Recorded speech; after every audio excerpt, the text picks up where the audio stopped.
Yang kami hormati Kanda Dr. Rashwan Syarif. Terima kasih Kak atas kesempatannya pada kesempatan kali ini. Yang kami hormati teman-teman sekalian, luar biasa juga ada yang bergabung dengan kita di sini, Nasaruddin Umar Office, dan teman-teman satu persatu yang mohon maaf tidak sempat saya sebutkan nama dan gelarnya satu persatu.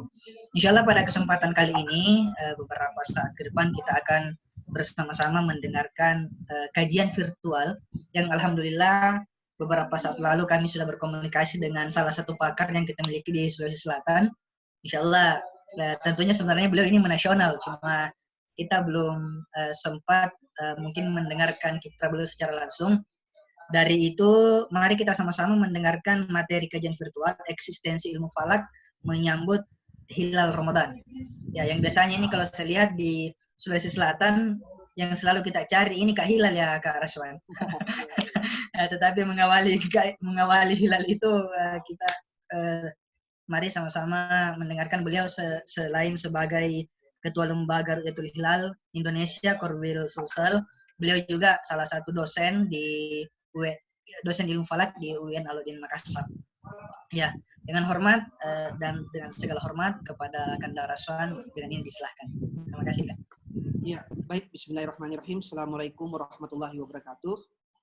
Assalamualaikum warahmatullahi wabarakatuh. Alhamdulillahil haqqal hamdi wa syukrillahil haqqa syukri wa la haula wa la quwwata illa billahil aliyyil azim. Allahumma shalli ala sayyidina Muhammad wa ala alihi washabihi ajmain amma ba'd. Ya, terima kasih atas kesempatan yang telah diberikan terkait masalah kajian kita virtual hari ini yang langsung diakomodir oleh Pandrita Institut. Terima kasih atas kesempatannya.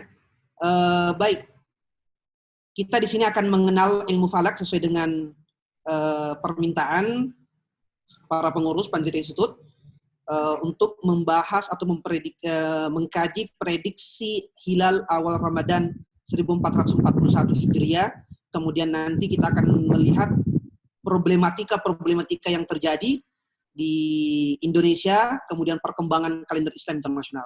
Oke, selamat kami sapa semua dulu kepada seluruh para pendengar yang ikut bergabung dalam kajian virtual pada sore hari ini. Saya tes dulu suaranya, kedengaran? Jelas? Kedengaran Kak, jelas. Oke, mantap. Ya. Oke, baik. Bismillahirrahmanirrahim. Kita melihat dulu terkait masalah hisab dan ruqyah di sini. Nah, ini ada skema terkait masalah dikotomi antara ruqyah dan hisab. Sebagai orang awam, ketika terjadinya perbedaan awal bulan Qamariyah, selalu kita mendengarkan dikotomi antara ruqyah ataupun metode ruqyah dan metode hisab sendiri. Di mana dalam hal ini yang sering kita dengar bersama bahwa ruqyah itu adalah pengamatan, melakukan pantauan, observasi, sedangkan hisab itu adalah perhitungan ataupun melakukan perhitungan, menghitung data-data awal bulan Qamariyah atau benda langit. Nah, di sini kita biasa mendengar ruqyah selalu diidentikan dengan Nahdlatul Ulama. Kemudian metode hisab selalu diidentikan dengan pengguna oleh Muhammadiyah dalam organisasi Islaman. Di sini nanti kita akan melihat dikotomi tersebut, kemudian nanti kita akan melihat sejauh mana pengaruh daripada ruqyah dan hisab tersebut. Ternyata ruqyah dan hisab ini tidak sesimpel itu sebenarnya. Nah, kita bisa melihat juga di sini bahwa mengapa kita harus ruqyatul hilal.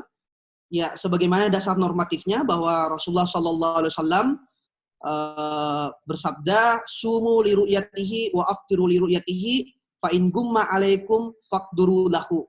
Nah, ini artinya bahwa ketika kita berpuasalah, ketika kita melihat hilal, berhari rayalah ketika kita melihat hilal. Kemudian ketika tertutup awan, maka faqduru lahu, maka perkirakanlah. Nah, seperti ini. Dan ini hadis yang dipegang oleh teman kita di Muhammadiyah. Kemudian ada lagi hadis sama, hampir sama konteks teksnya itu sumuli ruyati wa aftilu ruyati fa in gumma alaikum fa akmilu iddata sya'ban 30 yaum.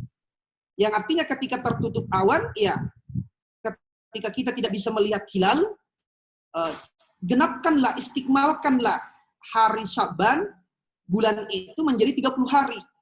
Sebenarnya pada prinsipnya penentuan awal bulan Qamariyah ini sesimpel sekali. Kenapa simpel sekali? Karena ketika kita tidak bisa melihat hilal, ya genapkan 30 hari. Nah, seperti itu. Kemudian, ini berkembang dengan adanya perkembangan ilmu pengetahuan, dengan adanya teknologi, dengan adanya algoritma, ternyata benda-benda langit itu bisa dihitung, bisa dihisap. Dan ketetapannya sampai saat ini itu sampai akurat banget gitu. Sampai dia detik keakuratannya. Apalagi sekarang dibantu dengan aplikasi-aplikasi modern. Seperti itu. Nah, inilah mengapa kita harus ru'yatul hilal. Yang pertama adalah Rasulullah hanya memberi contoh tanpa menjelaskan alasannya. Tetapi secara astronomis, ru'yatul hilal ini sangat beralasan. Iya. Ada yang Rasulullah pernah mencontohkan langsung ketika ru'yatul hilal, makanya ini dikatakan kalau kita lagi mengamatan observasi, pengamatan hilal itu bagian daripada sunnah. Ya, ada ta'abudi, ada nilai ibadahnya. Namun secara ilmiah atau ilmu keilmuan, ru'yatul hilal ini sangat luar biasa karena adanya pantauan, adanya aktivitas ru'yatul hilal sehingga mulai Indonesia saat ini itu sudah, apalagi pesantren-pesantren itu mulai tertarik dengan dunia astronomi. Bahkan teleskop-teleskop yang tadinya mungkin mahal, di luar daripada artinya apa ya, teleskop itu dianggap sebagai barang yang mewah, yang sulit untuk dipegang, dimiliki. Dan sekarang itu se-Indonesia dengan adanya problematika, ini salah satu hikmah juga ya, dengan adanya problematika awal bulan Qamariyah, sehingga sampai saat ini bahkan pesantren-pesantren sendiri punya observatorium. Seperti di Solo Assalam ada observatoriumnya, insya Allah di Makassar juga akan segera berdiri, kita mendoakan. Kemudian dengan adanya problematika ini, hampir kampus sudah membuat jurusan terkhusus terkait masalah ilmu falak atau ilmu astronomi Islam ini. Seperti itu. Ini banyaklah hikmah-hikmah daripada ru'yatul hilal. Kemudian hilal itu adalah bulan sabit pertama yang teramati sesudah maghrib. Nah, itulah penanda awal bulan. 3 indikator dalam melakukan ru'yatul hilal. Jadi tidak setiap hari memang hilal itu dipantau. Untuk pengamatan awal bulan Qamariyah ada 3 indikator. Yang pertama, hari harus 29 hari. Kemudian kedua, setelah ijtima. Apa ijtima atau conjunction? Itu posisi matahari dan bulan sebujur langit. Itu setelah ijtima. Kemudian selepas matahari terbenam maghrib. 3 indikator inilah yang menjadi indikator untuk melakukan ru'yatul hilal. Jadi pengamatan hilal juga tidak setiap hari, ada waktu-waktu khusus seperti itu. Nanti kita akan lihat simulasinya. Kemudian ini perbedaan kriteria awal bulan di Indonesia. Kita berbicara Indonesia dulu. Ini ada ru'yatul hilal yang dipegangi oleh Nahdlatul Ulama, adalah ru'yatul hilal bil fi'li. Kemudian yang dipedomani oleh Muhammadiyah, bahkan persis juga adalah wujudul hilal. Kemudian inilah yang dipegangi oleh pemerintah, bahkan ASEAN, dengan istilah hisab imkanur ruqyah yang diadopsi oleh MABIMS, Majelis Agama Brunei, Indonesia, dan Singapura. Kemudian ruqyah global Saudi. Ini yang mewarnai problematika penetapan awal bulan Indonesia. Kita dulu melihat materi, kemudian nanti berikutnya kita akan melihat simulasi hilal.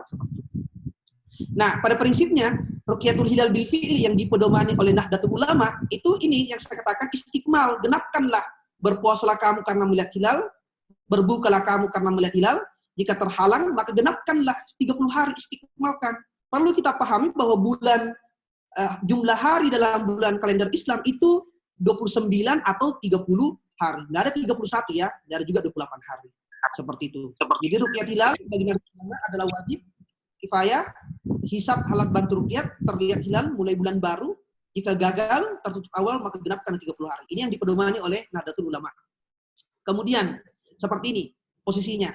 Nah, ketika posisi matahari terbenam, sebenarnya hilal bisa terlihat secara kasat mata atau naked eye, mata telanjang tanpa alat bantu, itu 7 derajat, minimal 7 derajat. Ini berdasarkan teori limit dan John, seperti itu. Kemudian khusuf wujudul hilal. Oke. Ini yang dipedomani oleh Muhammadiyah adalah wujudul hilal. Apa itu? Awal bulan baru akan dimulai pada sore hari jika pertama ijtima telah terjadi sebelum matahari terbenam. Kemudian kedua, bulan terbenam setelah matahari terbenam atau moonset after sunset. Nah, hisab yang digunakan oleh Muhammadiyah ini adalah dia menggunakan hisab hakiki, kemudian berkembang menjadi hisab kontemporer dan sekarang menggunakan aplikasi atau program komputer. Nah, seperti ini wujudul hilal. Jadi ketika hari 29 matahari tenggelam, bulan terbenam, matahari terbenam, dan hilal itu di atas ufuk walaupun tidak terlihat secara kasat mata, teleskop, tapi berdasarkan perhitungan bahwa hilal sudah di atas ufuk, itu sudah dikatakan awal bulan baru. Seperti itu.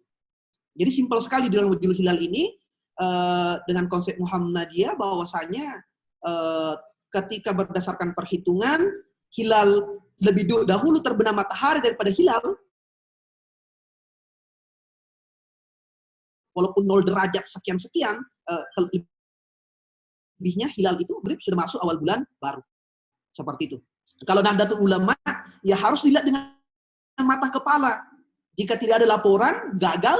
Jika tidak ada laporan, ya dikatakan gagal se-Indonesia ya. Kita kan karena kita adalah wilayatul hukmiyah, harus terlihat seluruh Indonesia. Salah satu daerah yang terlihat di seluruh Indonesia. Jadi makanya ketika sidang isbat berlangsung, kebetulan saya punya pengalaman pernah ikut sidang isbat di Jakarta mulai 2011 sampai 2014. Terkadang kita di wilayah timur marah-marah. Kenapa? Karena penetapan isbat selalu dianggap telat. Karena kita sudah masuk Isya di Ambon mungkin atau di Makassar sudah jam 7:30, keputusan isbat belum ada. Padahal kita sudah melaksanakan apakah tarawih hari malam ini apa tidak, seperti itu. Nah, itu karena faktor kita menunggu pengamatan yang ada di ujung barat sana, yaitu Medan atau Aceh. Jadi mohon maaf, inilah pemerintah kita nanti akan mengakomodir seluruh kriteria ini. Oke, next. Kemudian ini yang dikemudahan oleh pemerintah adalah hisab imkanur ruqyat atau kriteria ataupun metode yang digunakan adalah imkanur ruqyat. Apa itu imkanur ruqyat?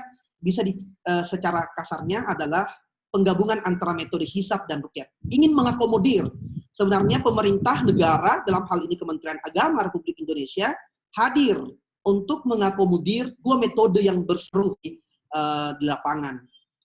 Nah, ini awal bulan baru akan dimulai pada matahari setelah matahari terbenam jika pertama saat matahari terbenam bulan di atas 2 derajat dari ufuk dengan sudut elongasi 3 derajat, kemudian umur bulan selepas ijtima itu 8 jam conjunction. Pada intinya saja, imkanur ruqyat, jika posisi hilal pada awal bulan Qamariyah dianggap lebih dari 2 derajat, maka dipastikan bahwa keesokan harinya ataupun selepas matahari terbenam itu bisa dipastikan adalah awal bulan Qamariyah. Ini yang dipedomi oleh imkanur ruqyat oleh pemerintah. Dalam hal ini MABIMS, Majelis Agama Brunei, Indonesia, Malaysia, dan Singapura. Seperti itu. Kemudian, nah ini anunya, menariknya. Di sini ini tinggi hilal itu diukur dari ufuk, dari sini sampai ini adalah sudut elongation, sudut selisih yang dibentuk oleh matahari dan bulan, seperti itu. Kemudian, nah ini ada juga yang menarik di Indonesia yang terjadi, itu ruqyah Balodi atau Ulumul Qura, di mana dalam hal ini awal bulan baru akan dimulai pada sore hari. Oke, awal bulan baru akan dimulai pada sore hari jika ada laporan ruqyat dari sentaro dunia yang menyaksikan hilal. Arab Saudi mengumumkan bahwa sore itu adalah awal bulan baru, maka masyarakat baru mengikutinya. Nah, ini adalah jika di Saudi menetapkan, maka beberapa ikut seperti itu. Jadi dia menjadikan Saudi Arabia sebagai panutan ataupun penetapannya. Oke, itulah tadi beberapa metode yang berkembang di Indonesia. Nah, pertanyaannya kemudian adalah, bagaimana dengan Ramadan tahun ini? 1441 Hijriah atau tahun 2020 Masehi. Nah, kita bisa pastikan dengan berdasarkan perhitungan ilmu falak, ijtima terjadi pada tanggal 23 April. Nah, ini ijtima terjadi pada tanggal 23 April. Hari Kamis 2020, mohon maaf, ini 2020 ya. Pukul 10:26 waktu Indonesia Tengah. Berarti kalau waktu Indonesia Barat itu jam 9:26. Kalau di Ambon, ini. Seperti ini simulasinya. Ini posisi hilal ijtima di seluruh Indonesia terlibat hilal. Nah, silahkan dicatat matahari terbenam di pukul 17:59. Jadi pada hari Kamis itu 23 April, matahari terbenam pukul 17:59. Mengapa kita penting mengoperasikan dan kiat? Nah, sebagai akademisi tidak ada selaku akademisi itu tidak boleh kita melakukan rukyatul hilal tanpa ada data hisab yang kita bawa. Karena kenapa? Salah satu contohnya, ketika kita berada di Sulawesi Selatan, kita berada di pantai utara, kita bisa melihat ufuk yang ada di atas langit. Itu kalau Anda tidak punya data hisab, kita menengok ke arah kemanapun. Padahal sudah ditentukan bahwa berapa azimut itu arah matahari. Bagaimana dan mengukurkan dalam surah Ar-Rahman,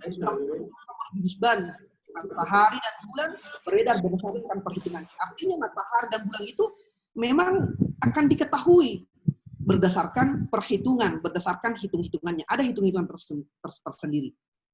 Nah, matahari terbenam 7:59, di saat itulah semua teleskop diarahkan ke arah 280 derajat.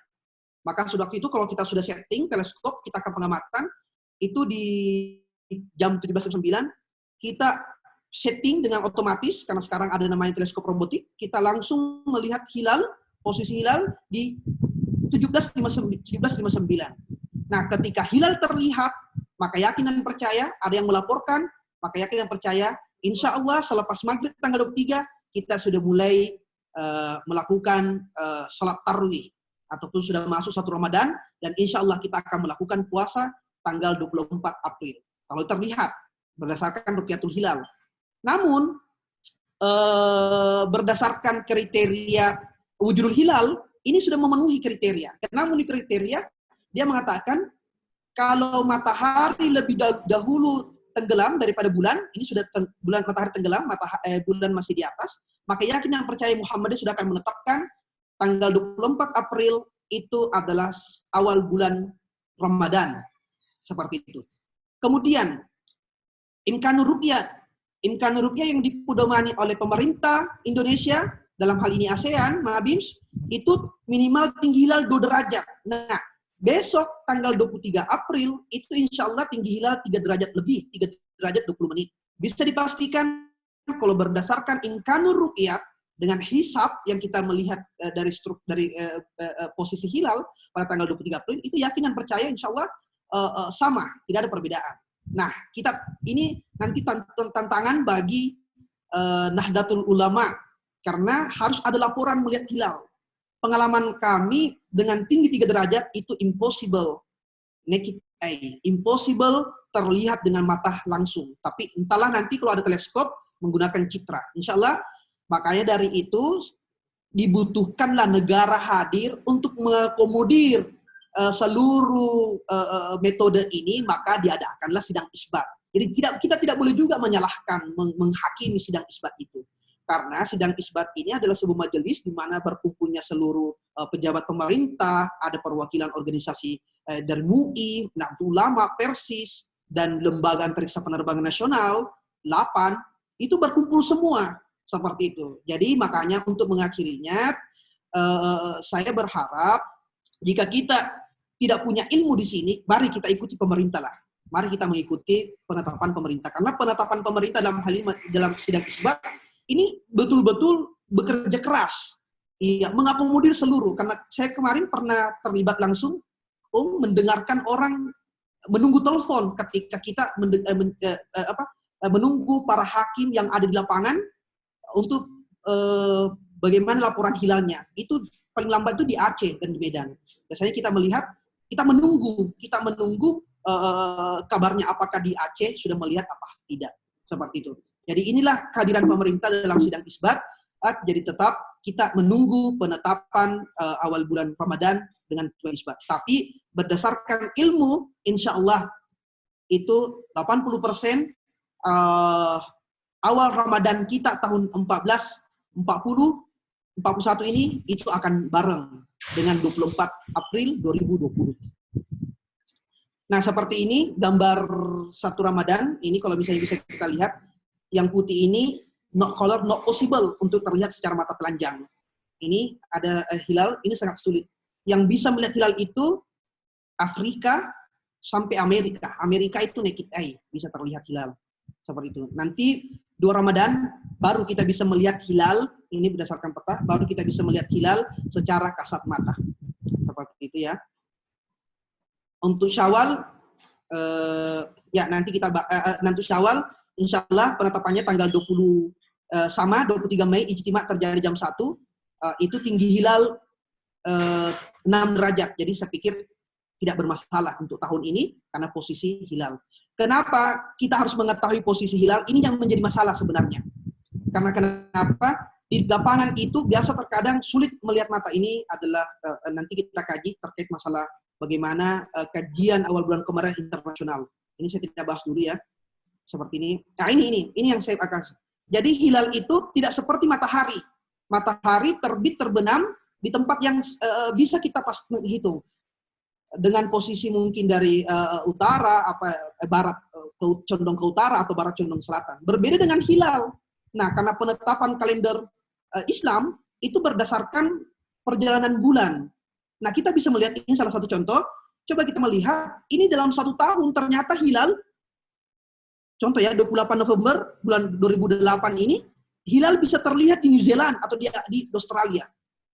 Nah, kalau hilal terlihat di sini, insya Allah seluruh, ini kan matahari terbit dari sini, kemudian matahari kan dari timur ke barat, itu simulasinya. Sehingga ketika hilal terlihat sini, maka daerah sini semua akan melihat. Itulah bagusnya. Yang paling parah itu ketika hilal terlihat di Rajab. Nah, Indonesia tidak terlihat. Apakah Indonesia harus mengikut dengan orang yang sudah terlihat? Kalau berdasarkan di Indonesia ya ada wilayatul hukmi. Harus ada salah satu orang yang melihat hilal di seluruh Indonesia, di salah satu wilayah Indonesia. Nggak boleh mengikut. Itu dalam sifatnya dalam mazhab Syafi'i. Kemudian ini kan ada beberapa ya, yang repot itu ketika di Amerika terlihat, yang repot ini harus mengikut Amerika atau keesokan harinya. Nah, itu yang menjadi problem. Kemudian terakhir, nah ini batas tanggal internasional. Oke, saya akan memperlihatkan. Jadi ini contohnya mungkin, kalau timur sudah melihat, barat sudah jelas melihat. Tapi kalau barat sudah melihat, belum tentu timur melihat. Seperti itu. Oke, saya perlihatkan lagi. Nah, contoh ini. Ini awal Sya'ban 1441 Hijriah, yang bulan kemarin. Ini hilal. Siapa bisa melihat hilal ini? Ini sangat tipis. Sangat tipis. Jadi memang butuh keahlian. Memang perlu skill, latihan seperti itu. Seperti latihan. Ini hilal yang terpotret awal Sya'ban kemarin, 1441 Hijriah. Nah, ini sulit terlihat ya. Oke, kita perbesar. Ya. Seperti ini hilalnya. Ini diperbesar. Nah, kenapa kita butuh data sebelum kita ru'yat, seperti ini pantai. Nah, jangan sampai ada beberapa, kemarin waktu kami pernah kejadian ini ya, ini real, di Surabaya. Surabaya ada yang melapor bahwa dia melihat hilal. Ternyata yang dilihat hilal, ini karena dia tidak punya data, dia mengada-ngada. Nah, ada faktor mungkin, ada yang ternyata ketika disimulasikan, disuruh menunjuk di mana Anda melihat hilal. Ternyata dia menunjuk dengan posisi yang tidak persis dengan hasil perhitungan. Ternyata cek per cek yang dilihat adalah pantulan cahaya lampu dari pelabuhan. Nah, ini yang namanya. Ada juga yang tidak punya ilmu, datang ke lapangan, menunjuk-nunjuk, ternyata yang melihat adalah cahaya Venus. Nah ini karena kenapa? Ini ada kontras cahaya, ada kontras cahaya matahari sehingga butuh ketelitian, butuh data ketika lapangan. Jadi kesimpulannya metode hisab dan ruqyah itu ibaratkan koin yang saling berkolaborasi, tidak boleh dipisahkan. Kemudian kehebatannya ketika kita sering meruqyah hilal, maka luar biasa melihat lukisan Allah Subhanahu wa taala. Kemudian kita juga bisa melihat, kita juga bisa mendengarkan langsung. Jadi ketika posisi matahari terbenam, itu biasanya 2 menit setelah matahari terbenam, itu masuk waktu maghrib. Nah, biasanya kami di lapangan, ini kan faktor ruqyah ya, faktor observasi. Ternyata ketika kita ke lapangan, masih banyak masjid yang tidak azan, padahal sudah masuk waktu maghrib. Nah, ini faktornya. Banyak faktor-faktor ketika kita melakukan observasi, banyak hikmah yang kita dapat. Hikmah ilmu, hikmah bagaimana kita meng-cross-check awal waktu sholat maghrib di daerah sekitar jadwal sholatnya, seperti itu. Apalagi kan Ramadan. Dan saya yakin dan percaya, lagu ataupun suara yang paling asik didengar ketika bulan Ramadan itu adalah ya azan maghrib. Semua orang menunggu. Semua orang menunggu. Tidak ada orang yang mau telat. Bahkan seperti itu ya. Tidak boleh dipercepat ya. Kalau percepat ya konsekuensinya ya merusaklah puasanya. Seperti itu. Nah ini hilal teramati di Kuala Lumpur. Nah dia hebat. Ada teman saya namanya Muzammil. Itu di Ramadan kemarin 2019 dan dia memecahkan rekor. Nah, ini hilal terlihat kemarin. Di Indonesia hampir semua tidak terlihat, ternyata di Malaysia terlihat. Tapi di Gresik kemarin ada yang melapor waktu Ramadan 2019. Ya kami yakin dan percaya, insya Allah pasti akan ada melihat hilal pada tanggal 23 April 2020. Nah, seperti itu. Jadi memang butuh ketelitian dan ilmu untuk pengamatan ruqyatul hilal. Ini tipis banget ya, ini hilalnya ya. Ini hilal, tipis sekali. Nah, tipis. Memang hilal itu mempesona begitu, menarik dan memang dicari-cari ketika awal Ramadan dan Lebaran Idul Fitri. Oke, nah ini yang faktornya yang biasa mempengaruhi adalah namanya cahaya syafaq, senja, yang bisa mengganggu kontraks mata untuk melihat. Seperti itu untuk awal kami silahkan ke moderator membuka pertanyaan atau gimana. Ya, kami serahkanlah. Itu mungkin hanya sepintas dulu untuk mengantar materi kita pada sore ini. Terima kasih. Oke, terima kasih juga Kak Rashwan. Wah, sangat luar biasa ini. Bahkan kita melihat bahwa tiba-tiba bisa di grup ini bisa saja setelah kuliah apa ini Kak? Dari situ rekan-rekan sekalian, saya berikan kesempatan dulu bagi yang berkeinginan bertanya. Saya lihat di sini peserta kita ada sekitar 44 partisipan. Saya minta bisa mengacungkan tangan atau mungkin mengaktifkan mic-nya. Nanti saya persilahkan baru boleh mengeluarkan pertanyaan. Ya, yang sangat ingin bertanya dipersilakan dengan hormat. Sebut nama, nanti saya silakan siapa yang paling duluan itu yang saya persilahkan. Akbarul Humam dari Surabaya. Oh, mantap Bang, Akbarul Humam. Silakan masuk Bang. Terima kasih. Ya. Pertama-tama saya aturkan terima kasih ke panitia telah bikin telah bikin forum ini. Terus yang kedua saya aturkan Pak, salam rindu ke Pak Rashwan. Lama nggak berjumpa, terakhir berjumpa di Jogja. Pertanyaan saya begini Pak, kan tadi diaturkan bahwasannya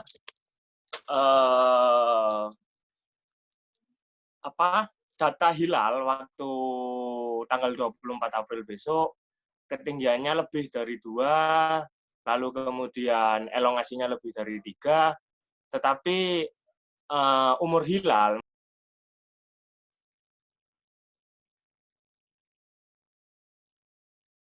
Oke, suaranya mungkin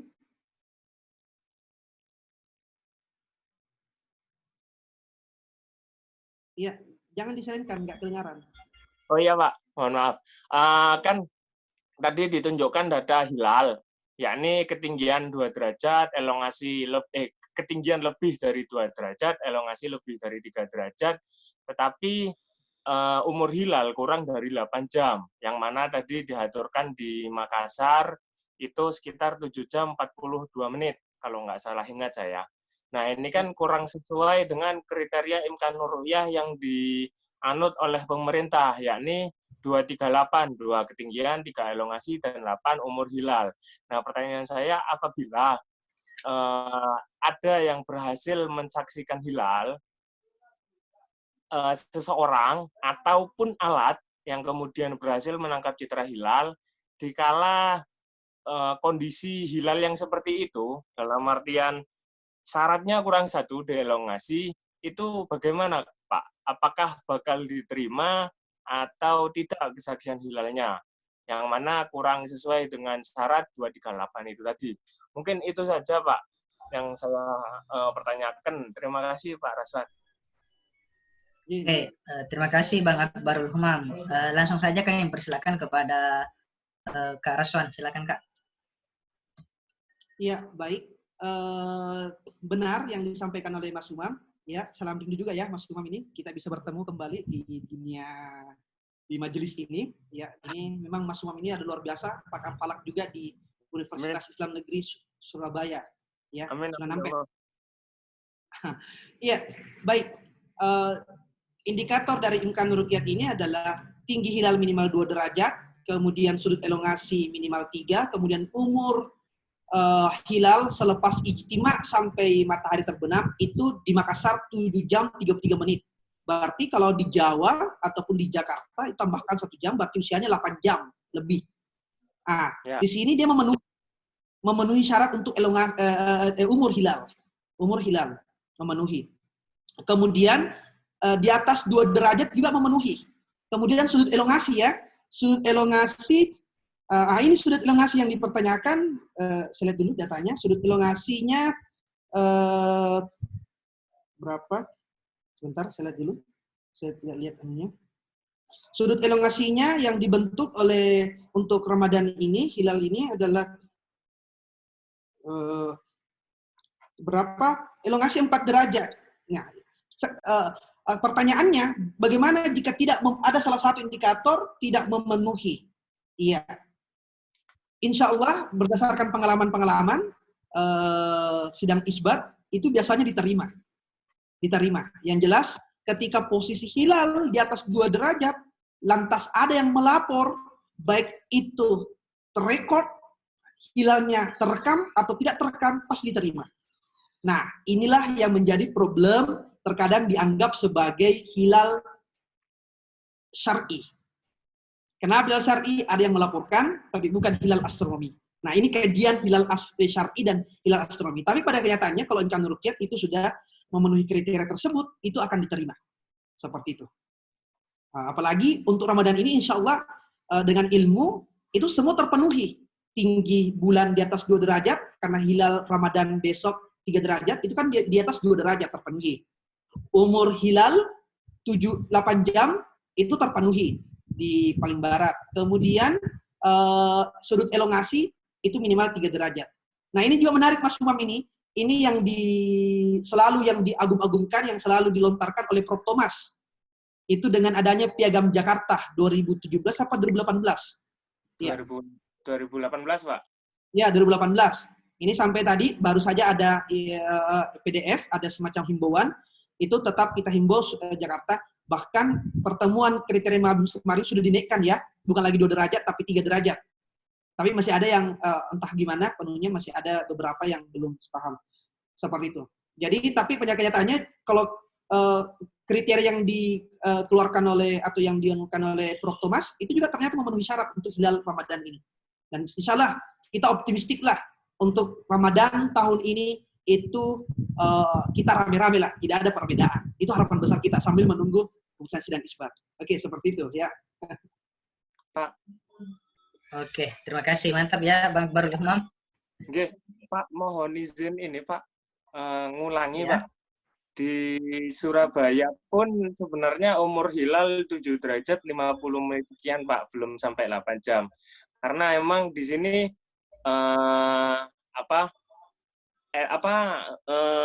ijtimanya juga berbeda 1 jam sama Makassar, Pak. Jadi umur hilalnya pun di sini juga 7 jam 50 menit sekian. Seperti itu aja, Pak. Mohon maaf. Oke. Terima Iya, kasih. terima kasih Bang Akbarul Humam. Baik, ternyata jauh-jauh kakanda kita dari Surabaya ini Ya, berkomunikasi alhamdulillah dengan kita. Alhamdulillah. Alhamdulillah bisa ikut seminar di Makassar ini. Walaupun Terima kasih. Ya, selanjutnya ada lagi rekan-rekan yang ingin bertanya atau mungkin berkomentar. Disilakan dengan hormat. Di-on-kan mic-nya, kemudian menyebutkan namanya, baru kita persilahkan.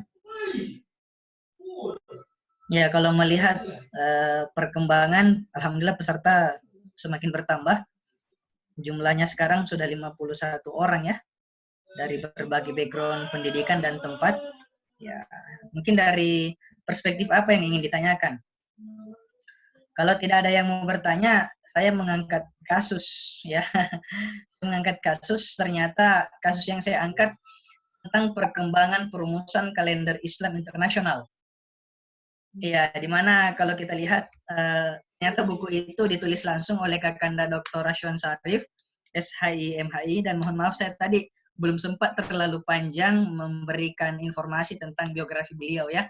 Nah, ya ini idaman kami ini dari dulu.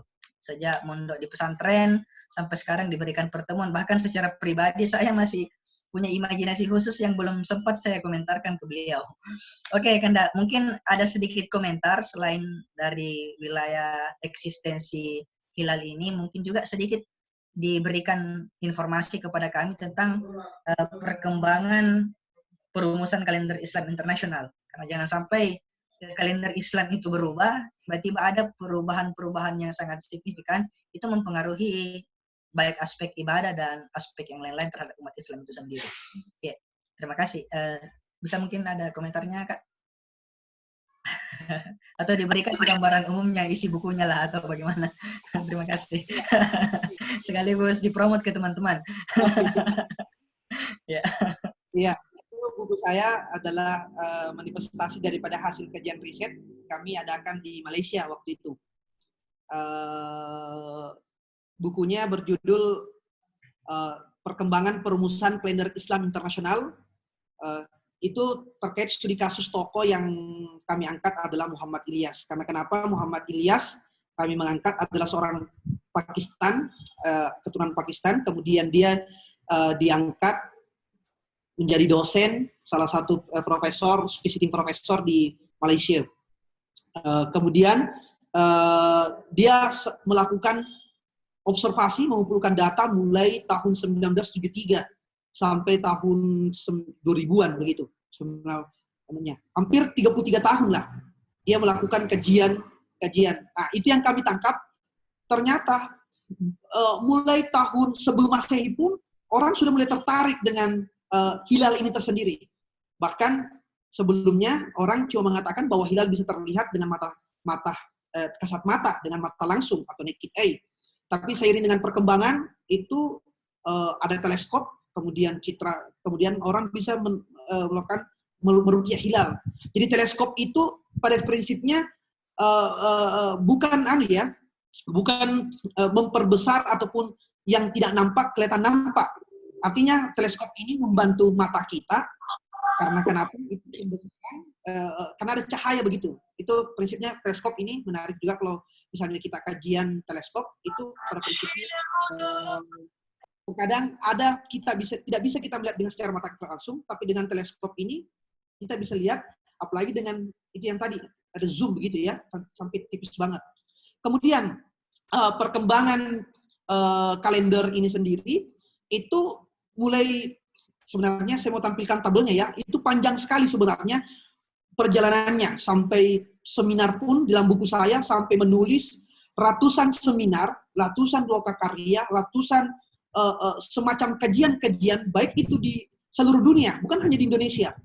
Itu sudah ingin memberikan sebuah formulasi penetapan kalender Islam internasional, 1 hari 1 tanggal. Ini mulai dari kemarin terakhir juga Turki dengan ketetapan Turki 2016, juga ada pertemuan Turki 2016 ini juga mengkaji hal itu. Sampai kemarin di Indonesia menjadi tuan rumah di tahun 2019 di Yogyakarta sama Jakarta. Ini geliatnya orang memang sudah merindukan kalender Islam internasional satu hari satu tanggal. Seperti itu. Nah, namun pada prinsipnya ketika tidak terpenuhi, belum terciptanya kalender Islam internasional ini, maka dari itu kita kembali lagi lah ke Indonesia. Jadi kesempatan Indonesia bahwa pemerintah hadir untuk penetapan kalender Islam internasional ini, kalender Islam khusus Indonesia saja dulu di regional, kemudian nanti Indonesia, ASEAN, regional, kemudian internasional. Jadi kita harus berangkat dulu dari Indonesia, karena Indonesia pun kita bisa saja berlebaran sampai 4 hari, bahkan 5 hari.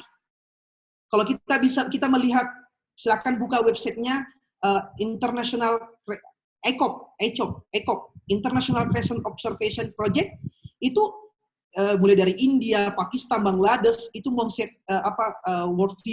setting worldview, itu bagaimana dia melihat hilal secara dunia. Kita bisa melihat itu sampai 5-6 kali perbedaan penetapan hari raya. Di Indonesia itu terjadi. Jadi manifestasi kalender Islam internasional itu sudah ada semua di Indonesia sebenarnya. Nah, menariknya Indonesia ini berkembang betul kajian-kajian ilmu falaknya juga dengan beberapa metode-metode yang digunakan. Kita pernah melihatnya. Maka dari itu, saya sepakat bahwa penetapan kalender Islam baru yang terpadu atau yang disepakati harus memiliki 3 indikator. Pertama, harus ada otoritas tunggal yang menyepakatinya. Kedua, harus ada kriteria hilal yang disepakati. Apa kriteria hilal? Kriteria hilal itu seperti hilal yang dikatakan hilal adalah posisi ketika matahari terbenam. Itu hilal. Jadi jangan memotret hilal sebelum matahari terbenam dengan menggunakan citra hilal atau pencitraan dan sebagainya. Nah, ini harus disepakati dulu, hilal itu yang seperti apa. Jadi ada kriteria yang disepakati. Kemudian garis batas tanggal internasional. Nah, garis batas tanggal internasional kita ini yang menjadi masalah adalah karena faktor ada kalender Masehi. Ya. Ada kalender Masehi. Sebagaimana tadi ini saya perlihatkan, ini yang menjadi masalah. Nah, otoritas tunggal di Indonesia, kita bisa dalam Kementerian Agama di sini bisa kita pedomani. Mana sebentar? Nah, ini batas, ini maksud sebentar. Batas tanggal internasional itu seperti ini. Nah, oke. Ini yang menjadi masalah adalah garis batas tanggal internasional yang dipedomani dalam kalender Masehi disepakati secara internasional itu adalah di sini. Antara di ini Hawaii. Nah, jadi kalau di sini hari Rabu, di sini hari Kamis, di sini melangkah sedikit itu perpindahan hari. Nah, apakah pertanyaannya kemudian, apakah kita akan mengikut ketika hilal terlihat di Brasil, di Amerika, baru Rabu, sedangkan di sini sudah Kamis. Seperti itu. Artinya apakah yang paling enak itu ketika posisi hilal terlihat di Indonesia atau daerah di Asia, itu semakin ke barat itu terlihat. Ada sebenarnya gambar khusus ya, gambar yang lebih menarik. Sebentar, apakah di sini ada enggak? Nah, seperti ini. Termasuk, ya ini yang pertama yang beranggapan secara internasional trizonal. Ini yang saya katakan kembali, kalau kita hilal terlihat di Asia, maka yakin dan percaya semakin ke barat semakin hilal optimistik. Tapi ketika hilal terlihat di tengah, Indonesia tidak akan terlihat. Ini akan terjadi Ramadan, sebenarnya Ramadan tahun ini. Kemudian di Amerika terlihat, apakah kita ikut Amerika atau keesokan harinya. Seperti itu. Karena ini berbeda sekali penetapannya. Nah, inti kajiannya kembali kepada ini, bahwasanya perkembangan kalender Islam internasional, perkembangan kalender Islam ini menjadi masalah karena faktor yang harus disepakati adalah karena kita selalu dibenturkan dengan kalender Masehi. Apa itu kalender Masehi? Penetapan hari dalam Masehi itu kan pergantian hari jam 24, jam 12, sedangkan pergantian hari di kalender Islam itu di Maghrib. Itu yang itu problematikanya, dikotominya. Kemudian yang kedua otoritas tunggal.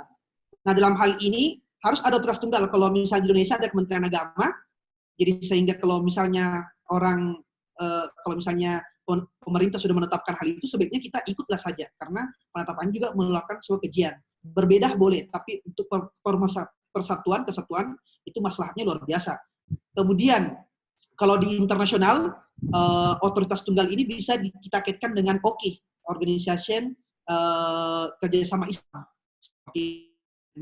Kemudian batas tanggal internasionalnya kita bisa terapkan kepada kita ikut sajalah kepada batas tanggal internasional masih yang disepakati yang saat ini berlaku di yang pemetaan secara garis international deadline itu. Kemudian perkembangannya tentang seminar-seminar sudah kita berupaya, banyak sekali data-data, setiap negara melakukan kajian-kajian, tapi pada intinya yang ini jadi masalah ada dua atau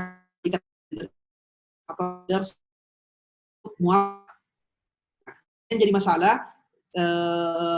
jadi masalah di sini adalah ketika bulan-bulan yang lain kita selalu mengkaitkan dengan sivil, tidak ada ruqyatul hilal, tapi ketika Ramadan, Syawal dan Zulhijjah ini selalu dikaitkan dengan posisi hilal seperti itu.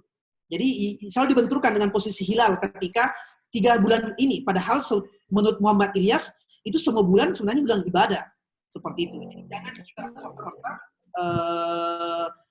Muharram tidak ruqyah, tidak lakukan observasi, tidak sesuai dengan hilal, tapi ketika Ramadan, Syawal dan Zulhijjah itu berdasarkan dengan posisi benda langit. Nah, seperti itu. Jadi ada semacam kalender ini dikaitkan dengan sivil, muamalah dan untuk kepentingan ibadah. Seperti itu. Mungkin pengantar. Baik, Kanda. Ya, terima kasih. Kita masih memberikan kesempatan sekali lagi ketika masih ada rekan-rekan yang ingin bertanya. Ya. Ya, dengan kondisi kali ini. Nanti ditunggu ramainya saja ketika sidang isbat ya.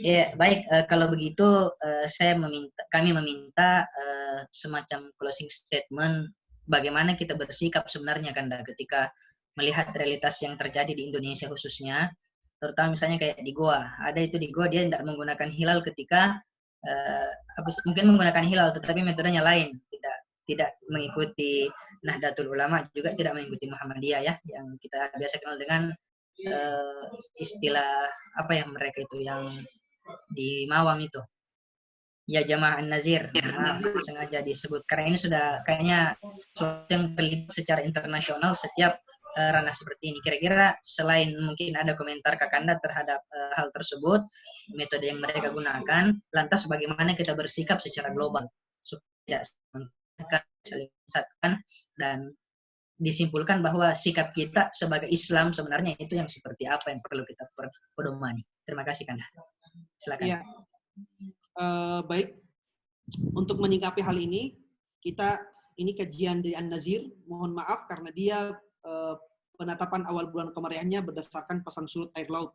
Ya, ini kita pastikan bahwa pasang surut air laut itu punya periodik dan itu tidak bisa menjadi acuan untuk penetapan awal bulan Qamariah.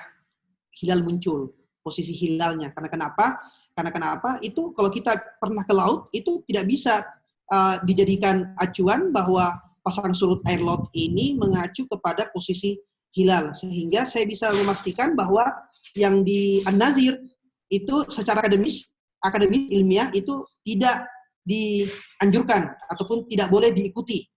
Tapi secara hasanah keilmuan itu sudah luar biasa. Karena dia mengamati benda langit dengan gejala alam, dengan fenomena-fenomena alam. Seperti melihat pasang surut air laut, kemudian dia mengambil benang putih, benang hitam, kemudian dia memang punya tersendirilah cara penetapannya. Kemudian dengan teknologi saat ini, dengan aplikasi-aplikasi yang berkembang, dengan adanya perkembangan teknologi, saya pikir simulasi hilal benda-benda langit itu hampir akurat. Kita bisa pastikan, kita bisa simulasikan dengan posisi benda langit, baik 2-3 tahun, 10 tahun kemudian, bahkan 100 tahun kemudian, itu bisa kita simulasikan pada hari ini. Karena perkembangan teknologi yang sungguh luar biasa. Sehingga kita katakan ilmu falak ini ya ilmu pasti. Ya, kita bisa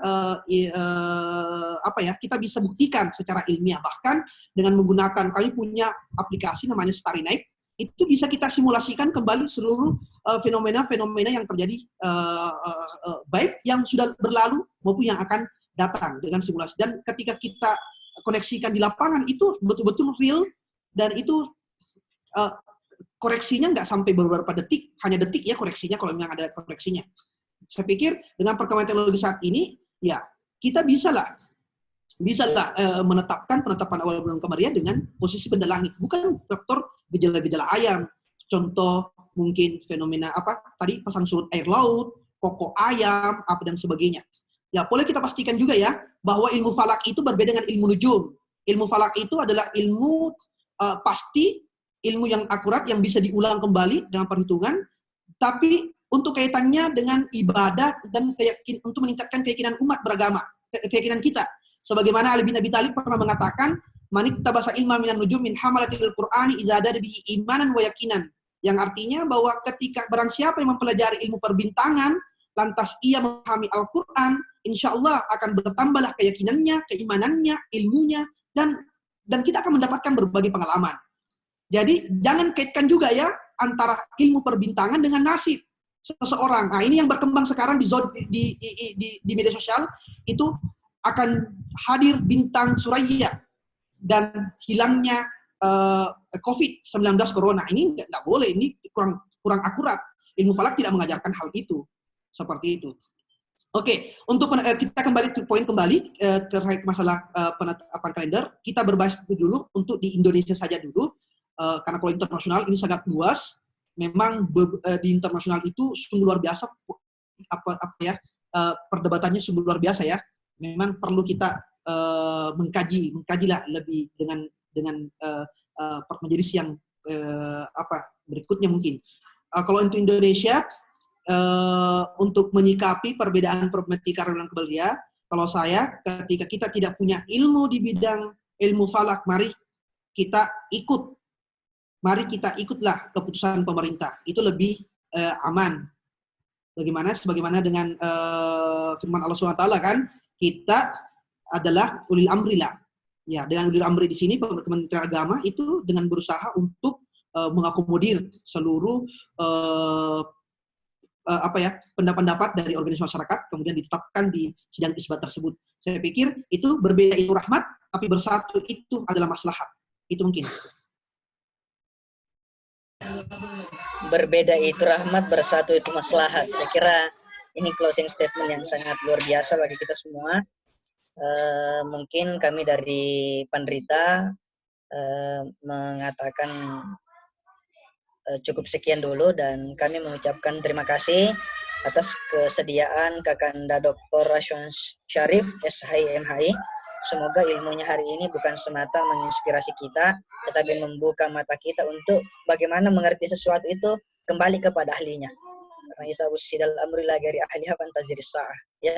Jadi kita tidak sebatas mengikut siapa yang tidak punya kapasitas dan legalitas, kemudian dia mengaku bahwa melihat hilal dan bagaimana, tapi betul-betul ada prosedur tersendiri, ada SOP-nya lah yang perlu dilalui agar itu bisa sesuai real dan menjadi jalan terbaik bagi kita untuk melaksanakan ibadah-ibadah di Ramadan ini, insya Allah. Baik, terima kasih Kanda, terima kasih kepada seluruh partisipan. Ya, mohon maaf atas segala kekurangan dari Pandrita.id, dan kami juga mengharapkan dan sekaligus memohon izin kepada Kanda Rashwan, insya Allah siaran ini kami akan siarkan di beberapa saat ke depan. Semoga bisa mengedukasi masyarakat Indonesia secara khususnya dan masyarakat dunia secara umumnya tentang keberadaan kita dan ilmu serta amaliyah yang real yang kita akan sama-sama dapatkan pahalanya di masa mendatang, insya Allah. Baik, terima kasih Kak. Mohon maaf atas segala kekurangan dan keterbatasan kami. Dengan kondisi yang seperti ini, sehat selalu. Begitu juga kepada teman-teman sekalian. Mohon maaf atas segala kekurangan. Wallahul muwaffiq ila aqwamit thariq. Assalamualaikum warahmatullahi wabarakatuh. Waalaikumsalam warahmatullahi wabarakatuh. Terima kasih. Bisa dulu dada-dada semua teman-teman, diaktifkan layarnya. Ya, sebagai bukti kepesertaan kita pada kesempatan kali ini. Ya, terima kasih. Bagaimana kabar, Prof? Alhamdulillah. Ya Kanda. Mantap. Mantap sekali, Ustaz. Assalamualaikum. Waalaikumsalam.